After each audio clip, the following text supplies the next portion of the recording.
This is a book called President Donald J. Trump, the Son of Man, the Christ. Now, somebody sent me a picture of this book at a Trump rally a while back. Apparently, the guy who wrote it, Helgard Muller, has been going to Trump rallies, passing a copy of his book out to everybody. Let me give you an idea of the premise of the argument here. In the Bible, there are two messianic roles. There's a Son of God and the Son of Man. The Son of God was obviously fulfilled by Jesus. He came to earth, died for your sins, and all of that other good stuff, right? The Son of Man is referred to in the Bible in a number of Old Testament books. The book of Daniel, I think, mentions the Son of Man, the book of Ezekiel, and some others. The Son of Man is supposed to be like a cosmic judge who comes along at the end, sparks Armageddon into existence, and judges all of the good people and the bad people, basically. The assumption is that Jesus is going to come back a second time, take control of the Israeli political system. That's why Israel needs to exist as a nation before Jesus could come back, because that's one of the requirements for the Son of Man, for somebody to be the Son of Man, and then spark Armageddon into place. That's the belief among standard Christianity. This guy's argument, Helgard Muller, is that America is the new Israel, that the founding fathers were descendants of the original Jews that came up through the Caucasus Mountains or whatever else. Complete nonsense, just totally made up. And that Trump took control of the political system in New Israel, which made him the Son of Man. So that is their argument for Trump being the second coming of Jesus. That's what this book is all about, so I wanted to give it a read. We've been reading it already. If you haven't seen the previous parts, don't sweat it. You don't have to see the others to understand what's happening in the current chapter. Do not believe literally a single fact, a single statistic, a single word out of this guy's mouth, just based on what I've already read. Even the most basic facts, like the names of political parties or the translation of words, are wrong. He lies about them constantly.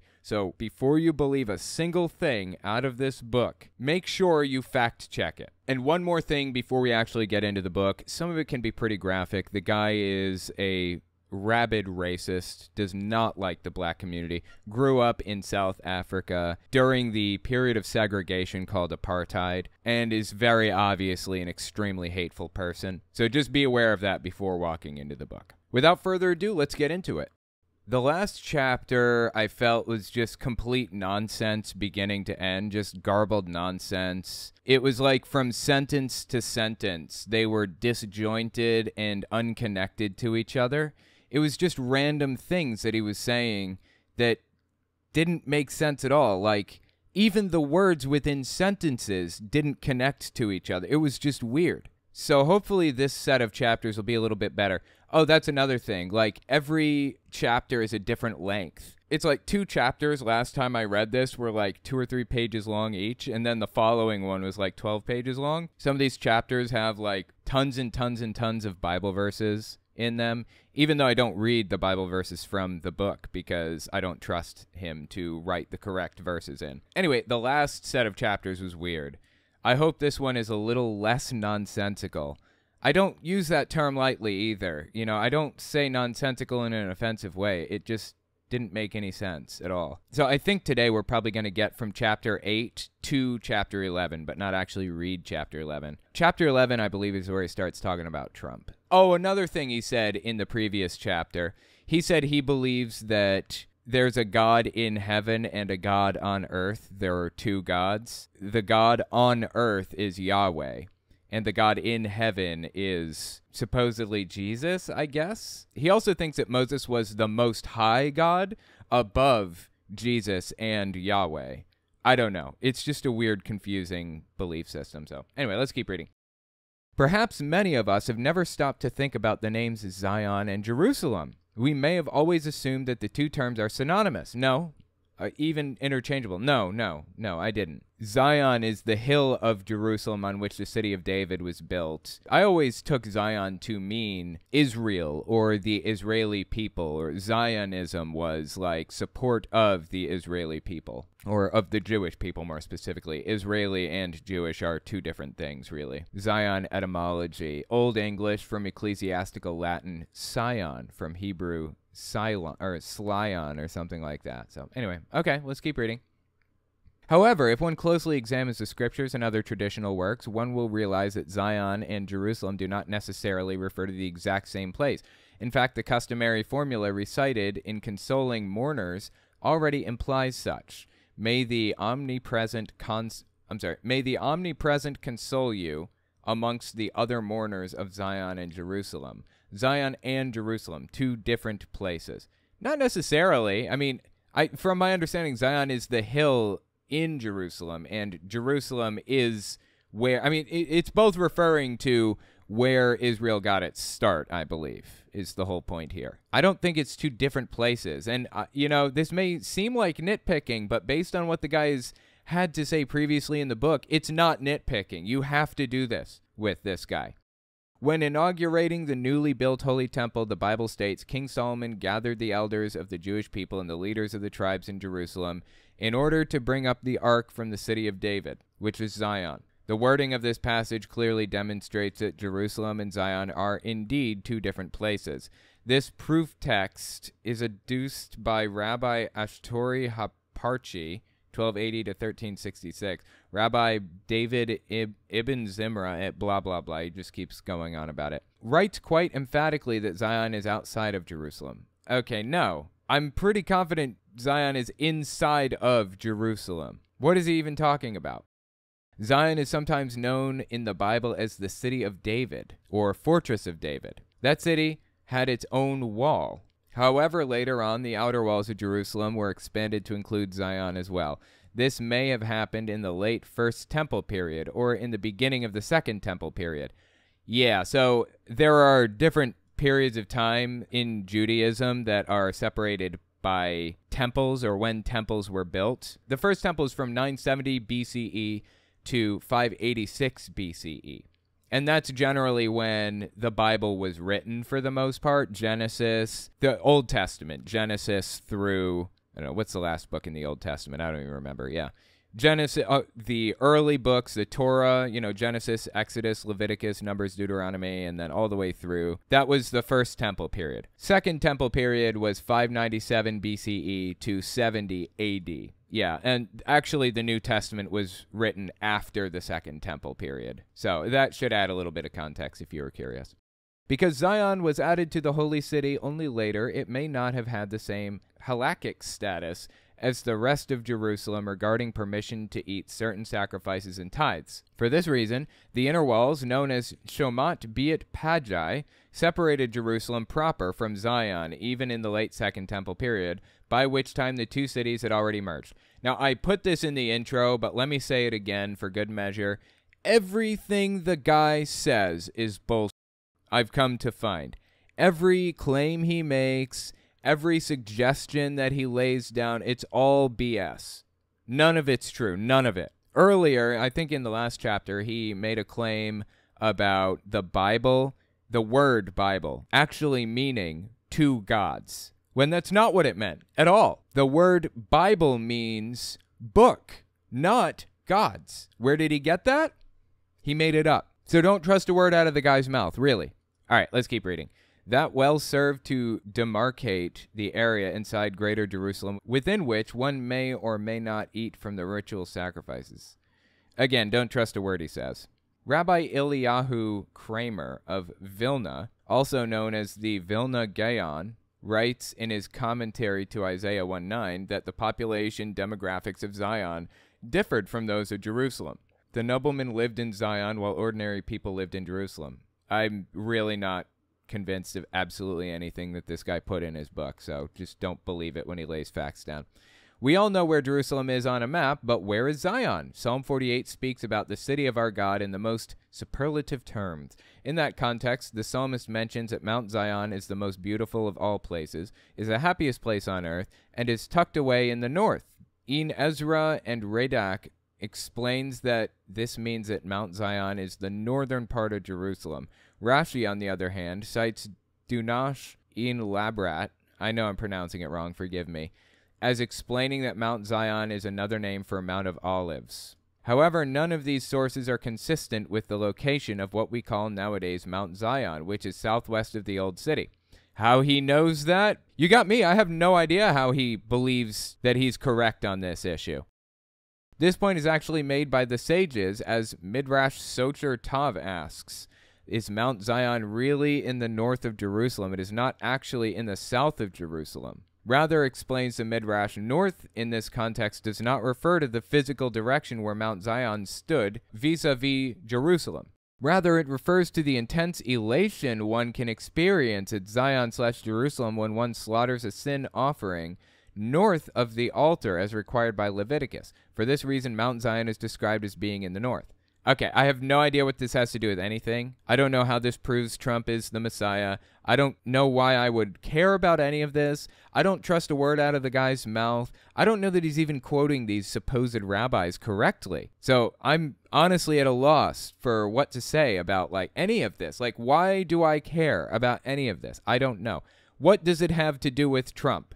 No clue. But okay, let's keep reading. The 13th century exegete rabbi Yosef Tuv Elim, in his super commentary, also discusses this. He cites in Ezra's assertion concerning the location of Mount Zion and disagrees with it. Instead, he asserts that Mount Zion is not north of Jerusalem, but south of Jerusalem. To this effect, he cites the above-mentioned Midrash Socher Tav, which clearly positions Mount Zion to be the south of Jerusalem. Rabbi Tuv Elam writes that Midrashic source is more believable than in Ezra's assertion because its author, Rabbi Yochanan, actually lived in the Holy Land, although he admits that in Ezra also visited Jerusalem. He assumes that in Ezra did so only after he already mistakenly wrote that Mount Zion is north of Jerusalem. What does this have to do with anything at all? I don't understand. Why do I give a What's the point you're trying to make with all this garbage? And why do I care? Rabbi Tuv Elim further notes that he personally lived in Jerusalem and saw that Mount Zion is south of Old Jerusalem. I wish you would get to the point. I don't get it. Some sources suggest that Zion is sometimes used as a synonym for Jerusalem. He spelled Zion differently this time, T-Z-I-Y-O-N. When I searched the etymology and definition, I didn't see anything about this anywhere. And the dictionary isn't turning anything up about it either. Is he just making this word up? I don't know. Actually, more accurate term might be synodoke, which is when a literary device whereby a term that really refers to part of something is used to refer to the entire thing. Indeed, in our daily prayers, we beseech God that he restore the holy temple by saying, "May our eyes see your return to Zion with mercy." Do you say that in your prayers? I'd never said that in my prayers. Who says that in their prayers? In this case, we refer to the rebuilding of the temple in Jerusalem by mentioning Zion instead of Jerusalem. Similarly, in the Musaf prayer on Rosh Chodesh, we request of God, "You shall prepare a new altar in Zion," again referring to the site of the temple as Zion instead of Jerusalem. I really don't get what he's trying to communicate here. So what? Who gives a I really don't understand. I wish he would get to the point. How does this bring us closer to thinking that Trump is the Messiah? Nonetheless, the Zohar states that Zion and Jerusalem are two spiritual levels, as one refers to the aspect of mercy and the other to the aspect of justice. This suggests that both terms refer to the same physical location. What suggests that? Can you say non sequitur? Zion and Jerusalem are two spiritual levels. One refers to the aspect of mercy and the other to the aspect of justice. This suggests both terms refer to the same physical. How does that suggest that? I don't understand. How are you getting that from that conclusion? And where did you even hear that? I don't understand. This is all complete nonsense, beginning to end. Rabbi Yichel Michael Tuchas something or other also disagrees with some of what we have written. He understands that Zion in the Bible does not always refer to a separate city adjoining Jerusalem, but rather refers to a neighborhood within Jerusalem itself. Rabbi something or other further notes that sometimes the word T-Z-I-Y-O-N appears in the Bible as a synonym for the Holy Temple. Out of curiosity, let me just look this up. He says that this word T-Z-I-Y-O-N appears in Joel 4:18 in the interlinear version of the Bible. Lucky for us, We have the internet. We can just look this up ourselves. Joel 4:8. For some reason, I thought Joel was in the Bible. Is there no Bible book called Joel? So, all right, let me look. Psalm 2:6. Psalm 2:6. All right, here's the original words of Psalm 2:6. He claims Tzion is in this verse. It says, "Of my holy hill, Zion, Zion, on my king have set, and yet I." Let's just click on the word Zion and see what it means exactly. Here are some other contexts in which this specific word has been used. The stronghold of Zion, that is the city. The stronghold of Zion, the same is the city. David, the stronghold of Zion. Of David, which is Zion. Of David, which is Zion. The daughter of Zion hath despised. And out of Mount Zion survivors. Those are other contexts. It appears as though this word is actually just Zion. I see. So here's the transliteration. Tziyon. Apparently that's the original spelling of it? Question mark? He's spelling it a little bit differently. He's spelling it Tziyon versus how it's actually spelled, which is Tsyyon. Okay.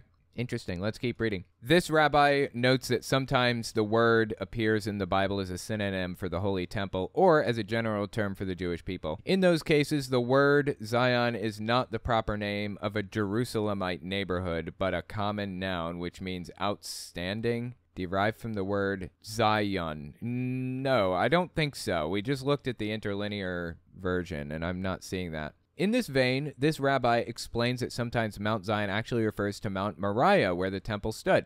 Again, I'm not really seeing the point he's trying to get at here, but okay. A different rabbi, Haparchi, a prominent rabbinic topographer, actually concedes this point by admitting that sometimes the phrase mountains of Zion or mountain of Zion does not refer to Mount Zion per se, but to the mountains in that general vicinity, which include Mount Zion, Mount Moriah, and the Mount of Olives. Accordingly, Rabbi Haparchi maintains that when Zion appears in conjunction with the temple, it refers to the general area of Mount Zion, which can also include the Temple Mount. Somebody once asked the anti-Zionist rabbinic figure Rabbi Yosef Rosen, better known as the Rogachover Gaon, for his opinion about Zionism. Instead of directly answering the question, Rabbi Rosen playfully replied by explaining that Zion is an area outside of Jerusalem proper where Gentile heretics historically gathered. The Mishnah rules that spittle found in the upper marketplace of Jerusalem should be assumed to originate from a non-Jew, and the Rogachover Gaon explains that this refers to the area known as Zion.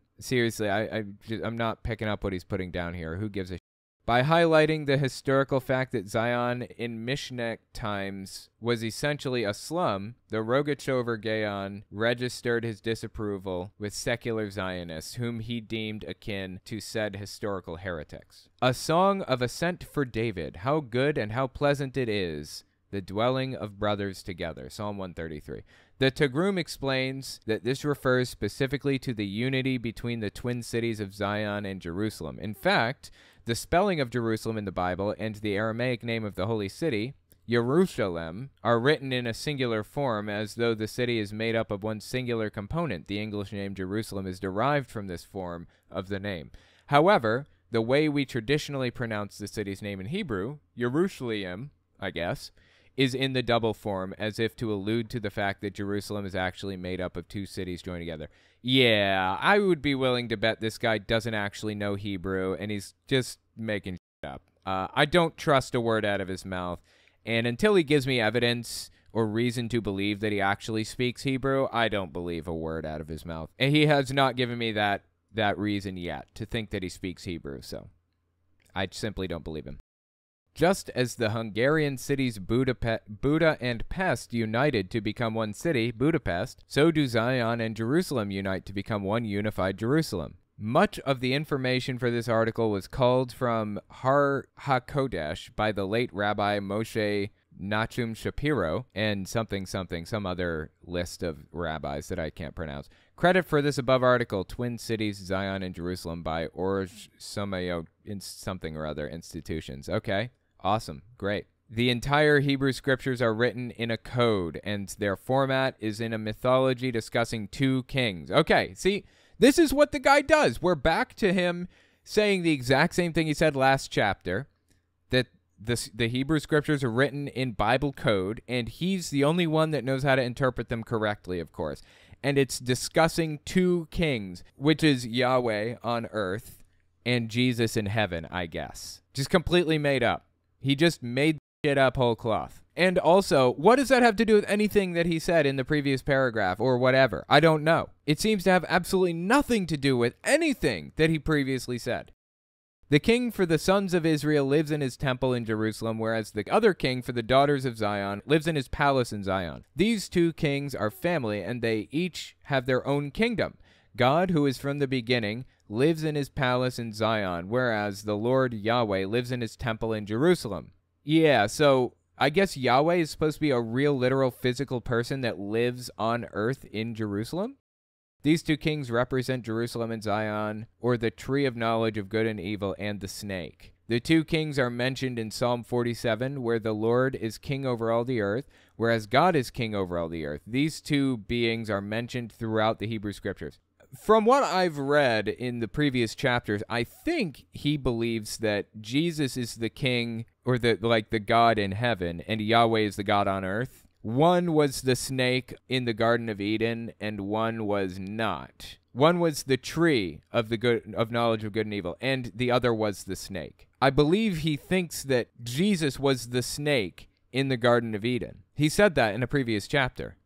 The one king is for the daughters of Zion, according to Isaiah, and the other king is for the sons of Israel, according to Isaiah 33:22. These two kings are mentioned throughout the Hebrew scriptures and also mentioned in the parables of Jesus. The Psalms writer mentions two kings in Psalm 24, the greater Yahweh and the lesser Yahweh.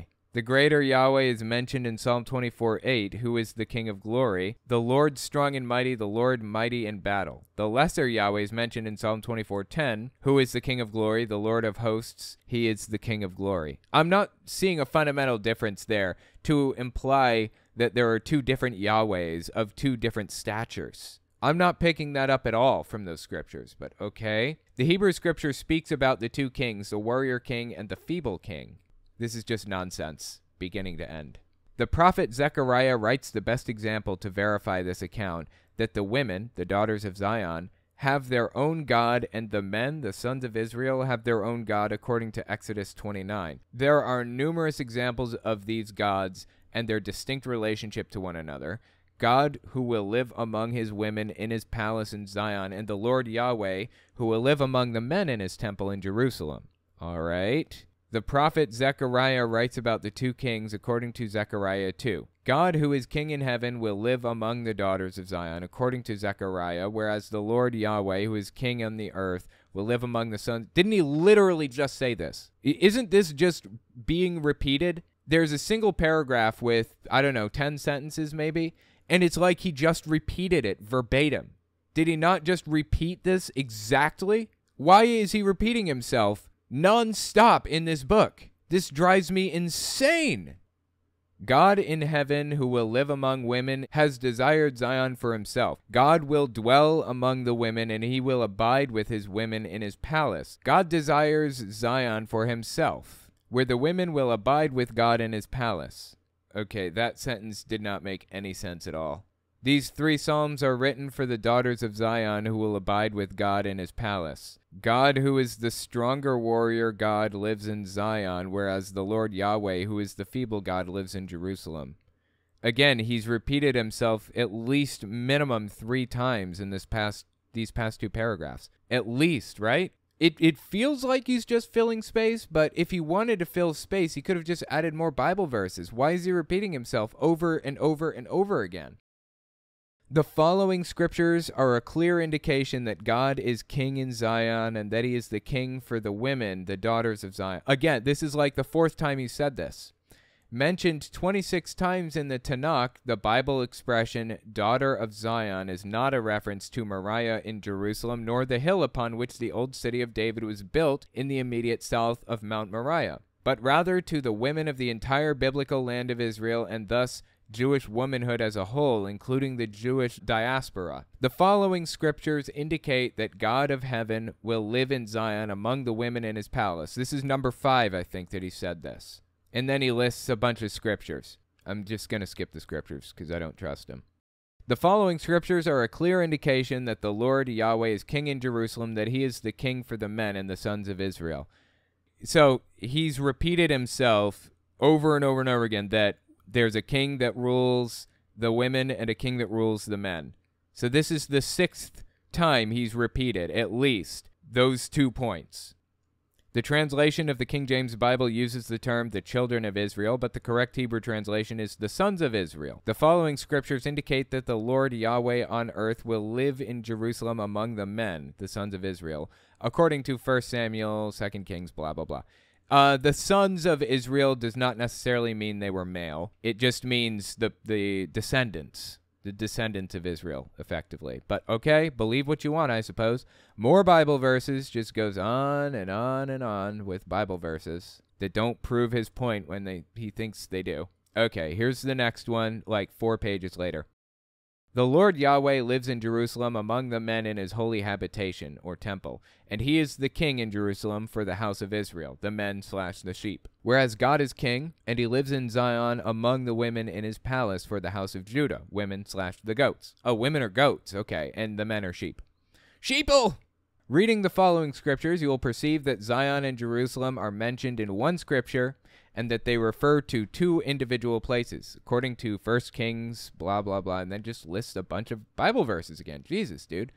These scriptures describe that Zion and Jerusalem are 2 separate places, and each city has its own God who is king in it. The scriptures clearly show that the Lord Yahweh, who is the feeble God, is king in Jerusalem, whereas God, who is the warrior king, is in Zion. Again, he's repeated this like a billion times. Okay, I get it. The Lord Yahweh is king on earth, and he will reign in Jerusalem among the men, while God is king in heaven, and he will reign in Zion among the women. This is at least the 7th or 8th time he's said this in this chapter. Isaiah the prophet is correct that, "For out of Zion shall go forth Torah, and the word of the Lord Yahweh from Jerusalem," according to Isaiah 2:3. These 2 gods are 2 kings, and they are related to one another by blood. Long before the creation, the Lord and God were together. I am so baffled by this entire chapter. The next one is chapter 9, the throne in heaven and the throne on earth. What is happening right now? Oh, and it's only a page and a half long. Chapter 10 is pretty long. We may have our own, like, one full day dedicated to chapter 10. What a confusing train wreck of a story. Oh my God, dude. The throne in heaven and the throne on earth is the name of this chapter. The Hebrew Bible speaks about 2 thrones. God's throne is in heaven, whereas the Lord's throne is on earth. The throne of God in heaven represents Esau's blessing, according to Genesis 27. Esau never received a blessing. Jacob stole it from him. And the throne of the Lord on earth represents Jacob's blessing, according to Genesis 27 to 29. What is remarkable about this is that no one notices the 2 thrones in the Hebrew scriptures or makes mention of the 2 thrones. This guy is ridiculous, dude. Oh my God. The throne on earth is in Jerusalem and belongs to the Lord, whereas God's throne is in heaven. God from heaven lives in Zion among the women, and his throne is destined for the women to sit on. Okay, should I be reading into the word throne a little bit more than I am right now? Should I be emphasizing the word throne? And his throne is destined for the women to sit on. The women will sit in heaven on the throne of God, according to Job. I'm not being facetious here. A few chapters back, he talked about the glory of God really being a euphemism for some stuff. Seriously. And I thought it was me reading into it at the time. It was not. By the end of it, he basically just came out and said it. The word glory in the Bible, in his opinion, is a euphemism for God's junk, basically. So any risque or charged messages you read into this, it's probably not you. It's probably him, actually. God from heaven lives in Zion among the women, and his throne is destined for the women to sit on. The women will sit in heaven on the throne of God, according to Job. There is no throne for the daughters to sit upon on the earth, according to Isaiah, except in heaven where God is. God holds back the face of throne and spreads a cloud upon it, according to Job. God loves women, and therefore his throne will always be covered by a cloud. I feel like if I really read into this, I could dig into this guy's psyche, but I'm just going to keep going. The throne of God is in heaven for the women, according to Matthew 5. When reading Isaiah 6 and Ezekiel 1, you will see that the Lord's throne is on the earth, and there sits a man on the Lord's throne on earth, according to Zechariah. The throne of the Lord is in Jerusalem, in his temple on the earth, according to Jeremiah. It is of the utmost importance to read the scriptures very correctly to see their deeper meaning and the hidden secrets behind the mythology writings. The Bible is not a gospel evangelical book, but it speaks about the gods, goddesses, and their two kings, the Lord on earth and God in heaven. No to literally all of that. That was a confusing train wreck of a mess. I don't even fully understand what the dude was trying to communicate, but let me guess. I'm too stupid to understand it, right? God didn't bless me with understanding for these bizarre chapters that this dude wrote. Is that right? Just a confusing train wreck from beginning to end for these past couple of chapters. I don't understand what he's trying to communicate at all. All right, this is chapter 10. This is the chapter before he names Donald Trump the Messiah and explains why he believes that he's the Messiah. So let's see what he said leading up to this. Let's see if this one is as nonsensical as the previous one. God lives in a palace and Yahweh lives in the temple. Didn't he spend last chapter trying to establish this? What could he possibly have to say in this chapter that he didn't cover in the last one? Or is he just going to repeat himself again, over and over? All right, let's read it, see what he says. We got to make it through, guys. We got to do it. Studying the amazing Hebrew written transcripts of the Torah describes that God who lives in heaven abides in his palace in Zion, whereas the Lord who lives on earth abides in his temple in Jerusalem. These two monarchies, with their own gods, abide next to each other. The Psalms writers are extremely specific that God who is in heaven and is for the women lives in his palace, which is in Zion, whereas the Lord on earth who is for the men lives in his temple, which is in Jerusalem. Right, so you may have missed this from a previous chapter or whatever, but the guy said he believes that Yahweh lives on earth, and I think Jesus lives in heaven. I'm not sure, but they're the two gods. They are two of the five gods in the Bible, in his opinion. And he believes that the God of heaven, which I think is Jesus, is going to read into this very carefully because I need to be careful which words I use for YouTube's sake, but it is as sexually charged as I'm making it. In all seriousness, this was intentional on his part. The God of heaven is going to fill the women with his glory. Wink, wink. Seriously, that's what the guy believes. I'm not joking. And the God of earth, Yahweh, is going to fill the men with his glory. Wink, wink. Dead serious. I am not being facetious or hyperbolic. That is what he said. If you don't believe me, go watch me read the chapter. I think it was, I'm not sure which one it was, so a couple chapters back, a couple videos back if you want to watch it. Yeah, seriously. It's nuts. Anyway, that's why it's relevant that he's saying that women will live in God's temple in heaven and men will live in God's temple on earth, because he's going to fill them with his glory. And the word glory, no joke, in this guy's mind, anytime you see the word glory in the Bible, it means God's junk. Seriously. That's what the dude believes. Women signifies palaces, according to Psalm 144, and men signifies temples, according to 1 Corinthians. The daughters/women will be part of God's palace in Zion, and he is their God, the God in heaven, whereas the sons of men are part of the temple of the Lord Yahweh, according to Psalm 11. It's very important to read the Hebrew scriptures in their gender form so that you can distinguish that the house of Israel is for the sons of Israel and the house of Judah is for the daughters of Zion. Throughout the entire Bible, you will have the Jacob and Esau storyline, men and women, the palace of God in Zion, and the temple of the Lord Yahweh in Jerusalem. That sentence didn't make any sense. Those words are their words individually, but they don't go together. Throughout the entire Bible, you will have the Jacob and Esau storyline. What does he mean by I will have it? I don't understand. This whole book makes no sense at all. The Apostle Paul wrote one thing which is certainly true. For now, We see only a reflection as in a mirror. Then we shall see face to face. Now I know in part, then I shall know fully, even as I am fully known. Again, it's a sentence, but those words don't really go together naturally. I don't get that. Like, sentences are supposed to convey meaning.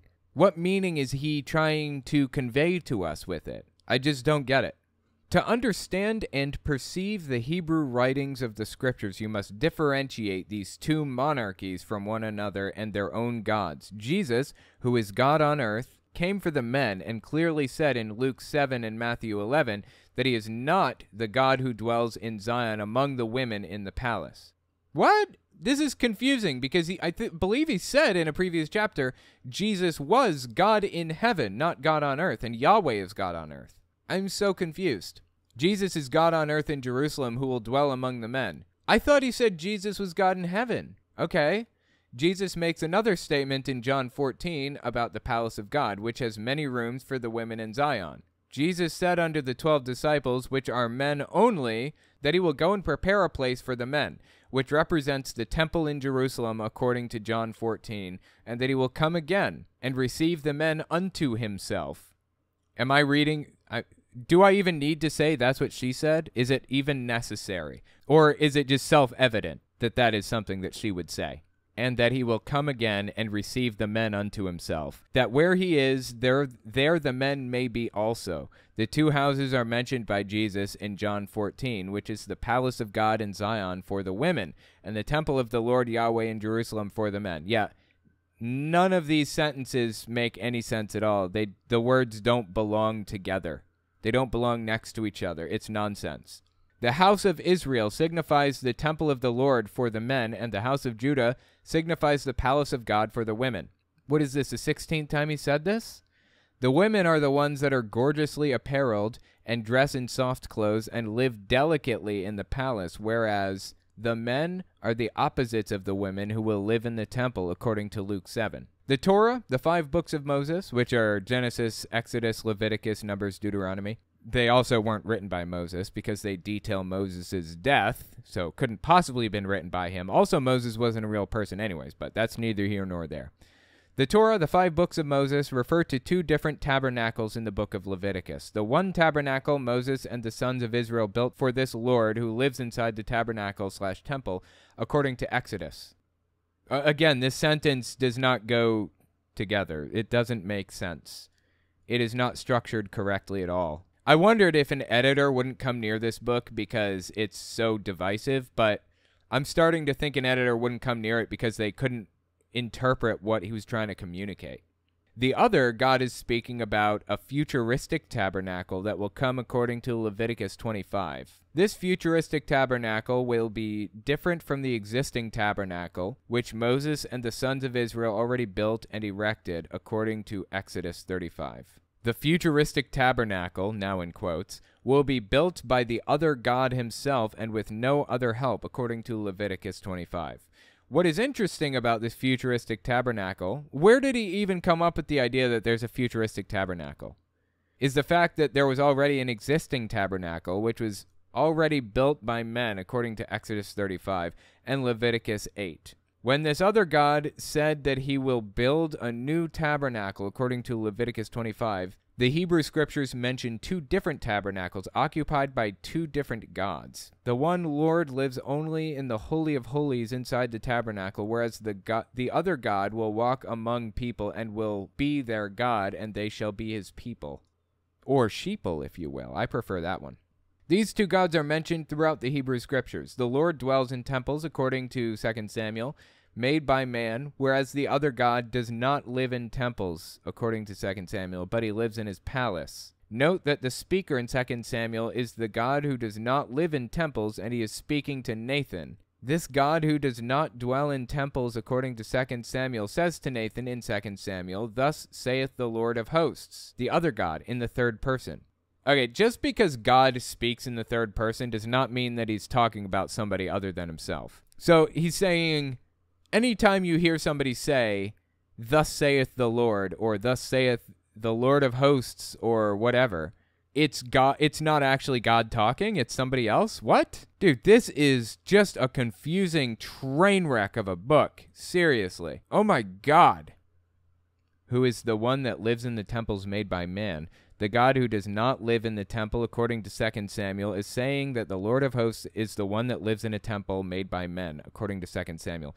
Undoubtedly, you can see that in this passage, there are two different gods. The one Lord who lives in temples of men, and God who does not live in temples of men, but in palaces. No, that's not what I picked up from this. God in heaven does not live in temples of men, but in palaces of women, according to Psalm 48. God will have his throne among the women, or palaces, whereas the Lord will have his throne among the men, temples. This same occurrence is happening in the Torah, where it mentions the Lord who dwells in a tabernacle made by men, according to Exodus 25, and the other Lord in Leviticus 26, who is the one that does not dwell in tabernacles made by men.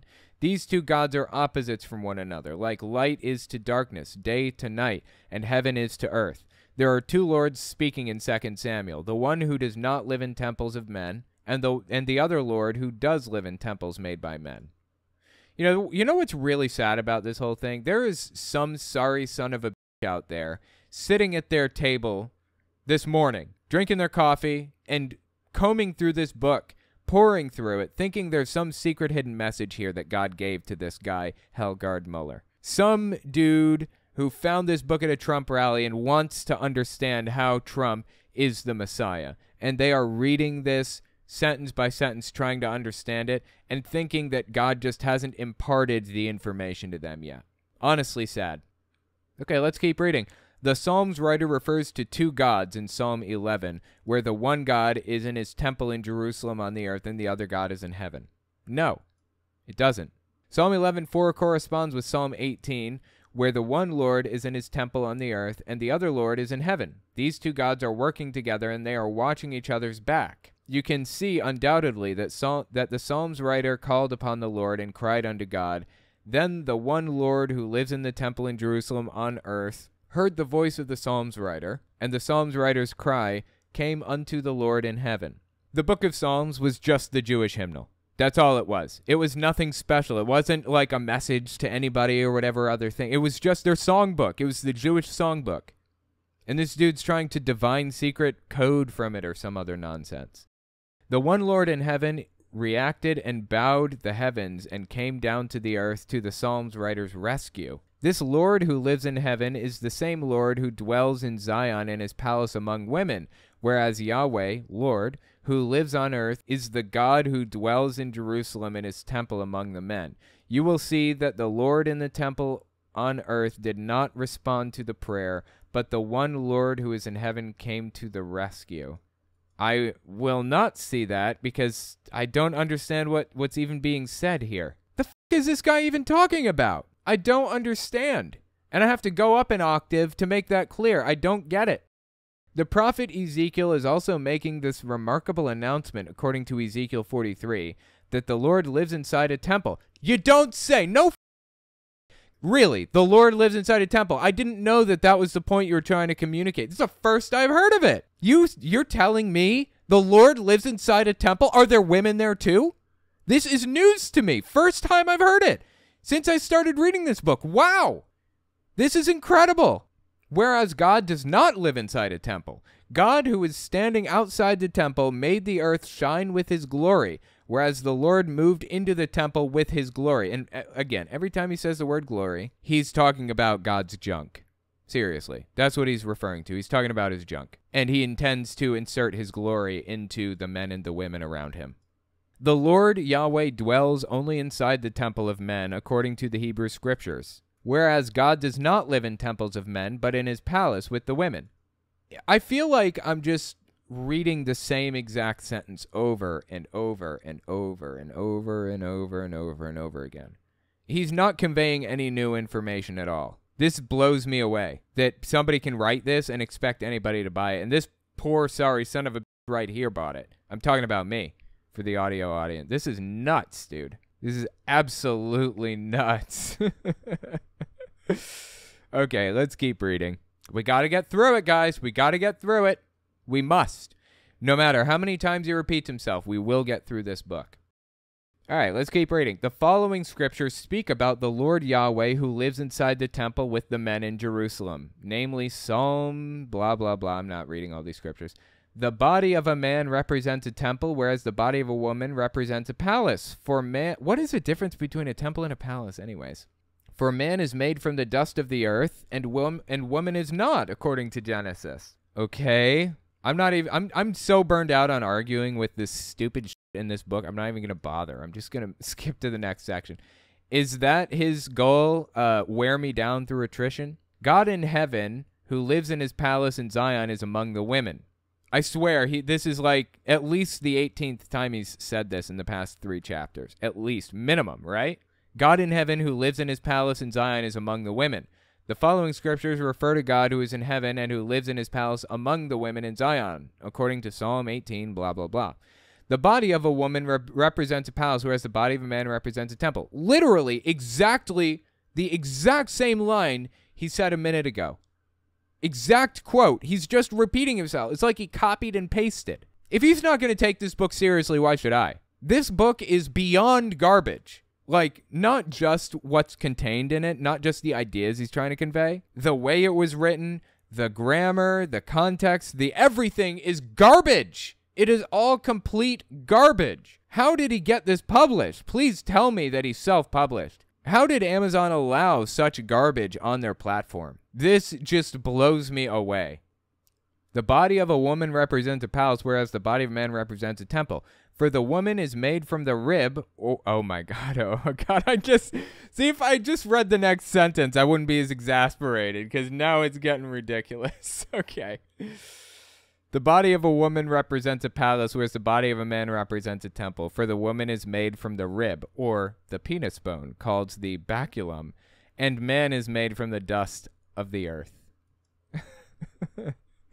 This guy's ridiculous. King Solomon built the palace within 13 years, according to 1 Kings, and the temple within 7 years, according to 1 Kings 6. The palace and the temple which King Solomon built are symbolic gestures to the palace of God in Zion for the women, and the temple of the Lord, Yahweh, in Jerusalem for the men.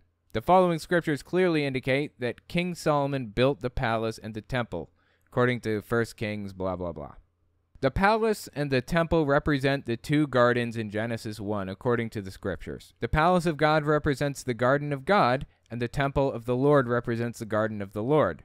I honestly don't even understand what he's trying to communicate anymore. I'm lost. I'm just here for the occasional mention of dicks. God in heaven, who lives in his palace in Zion among the women, is the warrior God, whereas the Lord Yahweh on earth is the feeble God who lives in his temple in Jerusalem among the men. Jesus confirms that God lives in heaven and the Lord lives in his temple on earth, according to Matthew 23. No man can ascend into heaven where the women of God are. Only God can ascend into heaven where the women are. Jesus made it clear that no man has ascended into heaven, according to John 3:13. King Solomon asked the question in Proverbs 30, Who has ascended up into heaven or descended? Who hath gathered the wind in his fists? Who hath bound the waters in a garment? Who hath established all the ends of the earth? What is his name, and what is his son's name, if thou canst tell? There are only 2 men who have descended and ascended into heaven, where the women are. God can ascend into and descend from heaven, or Zion, according to Genesis 17 and Genesis 35. And the Son of Man can ascend into and descend from heaven, or Zion, according to Proverbs. Wow. Oh my God, dude, this book. For no man is allowed to ascend into heaven where the women are, except God and the Son of Man. God represents the tree of knowledge of good and evil, and the Son of Man represents the tree of life. The Son of Man and God is also the double portion given to the daughters of Zion, according to all the scriptures. For Eve received a double portion by eating from the tree of knowledge of good and evil and the tree of life. Wait, did she eat from both trees? No, she didn't. There were 2 different trees. She didn't eat from both. She ate from the tree of the knowledge of good and evil. There are various scriptures that say that women will receive a double portion, according to Job. The prophets Jeremiah and Micah speak about the 2 places in Isaiah 2, the mountain of the Lord and the house of God. For the law shall go forth of Zion, where God lives in his palace, and the word of the Lord from Jerusalem, where the Lord lives in his house, or temple. King David wrote Psalm 147 and said, "Praise the Lord, O Jerusalem, who lives in his temple/house among the men," according to Psalm 24:3. Wait, are we quoting the Bible right now? What? There's an open quote, but no close quote. What the hell is happening in this book? He quotes Psalms 147:12. Quote, "Praise the Lord, O Jerusalem, who lives in his temple/house among the men," according to Psalm 24:3. I didn't realize that the Bible quoted the Bible. This is actually news to me. Like, the same Bible book quotes the same Bible book. I had no idea. Wow. And what's funny is it never ends. Like, this is right here. The quote ends right here. "And praise thy God, O Zion, who lives in his palace among the women," according to Psalm 65:5. End quote. This guy's telling me that the book of Psalms quoted the book of Psalms. Amazon will sell anything. Amazon will sell anything. Absolutely. Good point. Gail Byram. Yeah, absolutely. 100%. This is batshit insane.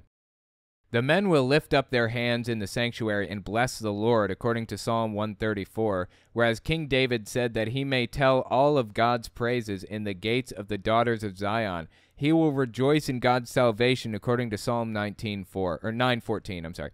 You guys remember in the beginning of this, like originally when I started reading this book, I used to keep my Bible on my lap so that I could look up Bible verses that he quotes? I'm not even bothering anymore because this whole thing is bullshit from beginning to end. I don't even have to look up the Bible verses. He's completely full of it.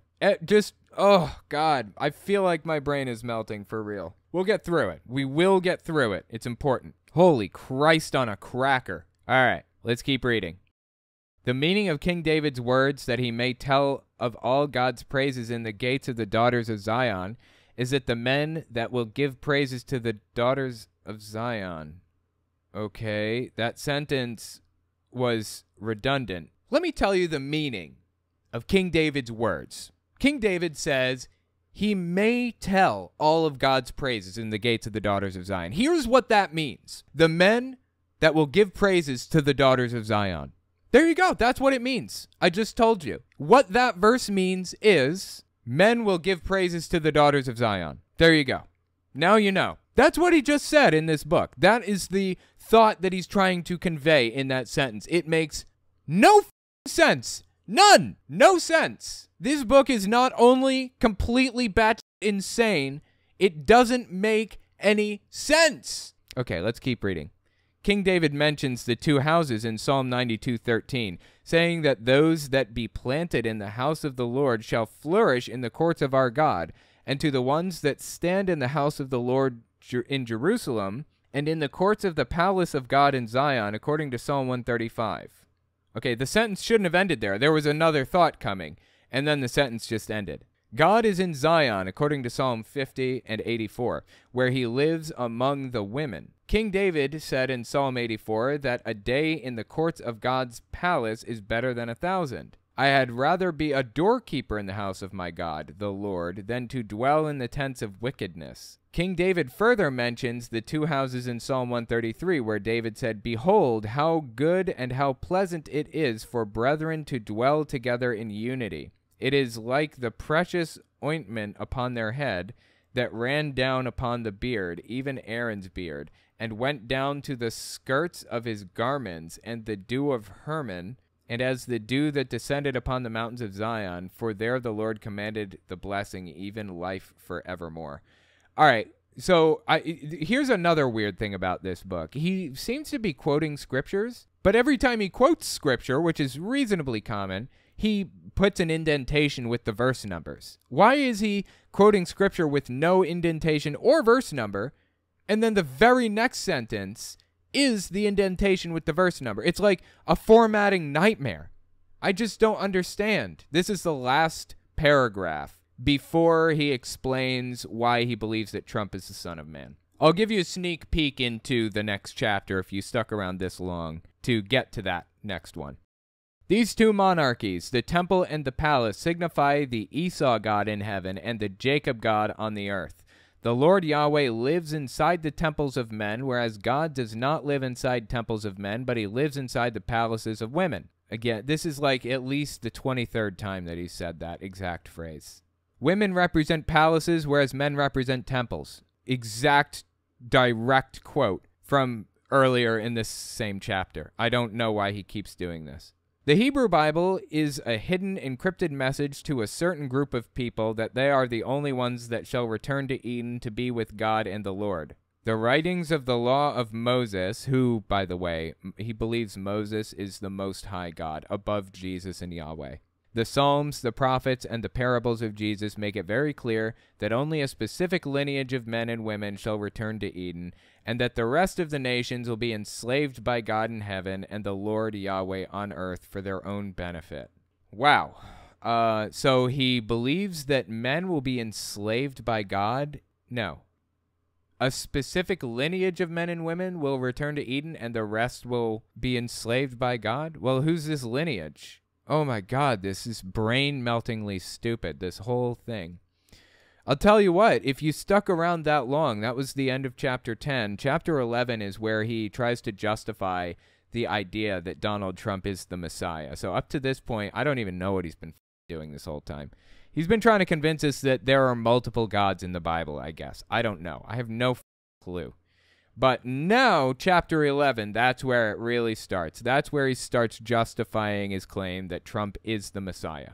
Since he made it this far in, I'll give you a little bit of a sneak peek. Let's just read a little bit of this. I'm just going to skip around a little. There are many striking differences between Jesus, the Son of God, and the Son of Man. One that caught my eye was Jesus, the Son of God, will not quarrel or cry out. No one will hear his voice in the streets. He will proclaim justice to the nations, and his name the nations will put their hope. The reason that this is relevant, if this is the first chapter that you've seen, he believes that the two messiahs, Jesus and the other messiah, whoever it may be, he thinks that the two messiahs, the Son of God and the Son of Man, are the two messiahs he believes in. He thinks that they have to be opposites of each other. Jesus was meek and mild and quiet. Trump is an obnoxious moron. That is his premise for believing that Trump is the Messiah, one of them, and that's why he wants to point out how much of an obnoxious moron Trump is. Because it means he's the exact opposite of Jesus, thus it means he's the Son of Man, the Messiah. So that's one of his reasons for believing it. So Jesus was meek and mild in the streets, whereas coming out of the Son of Man's mouth is a sharp sword with which to strike down the nations. He will rule them with an iron scepter. The scriptures give us many differences between Jesus, the Son of God, and the Son of Man. Like him or hate him, Donald Trump's a unique politician because he doesn't speak like one. Donald Trump likes to deliver triumphalist, mocking, vitriolic, and vulgar speeches, whereas Jesus is gentle, kind, soft-spoken, so on and so forth. So, yeah. Another huge difference between... So he's just listing differences. There's another one here. He tries to establish that he's the Son of Man through his name. He believes that Donald means world's controller, world bringer, something or other. I don't remember. God speaks is just as the Father has told him to speak. Jesus is the word or the messenger of the Father, according to John 14:10, John 12, blah, blah, blah. Jesus is not God, but only the Word. For Jesus asked, "Why do you call me good? No one is good except God alone." Neither is Jesus the Father. The Father is greater than Jesus, according to John. Therefore, Jesus is not God, but he is only the Word of the Father, whereas the Son of Man's name is called the Word of God. He that has seen Jesus, the Son of God, has seen the Father. For Jesus is the spokesperson or messenger for the Father, whereas he that has seen President Donald J. Trump, the Son of Man, has seen God. For Trump is only the spokesperson for God. Oh my God, this is crazy. Okay, unfortunately, I don't have the time to go through more, but next time we're going to hit chapter 11. This is where he starts justifying. So stick around for chapter 11 if you want to figure out why he believes that Trump is God, basically. It is going to be a wild ride, as if it hasn't been already. Oh, my God. So let me know what you think of this in the comments or on Twitter at Telltale Atheist. And let me know if you want to hear more of this.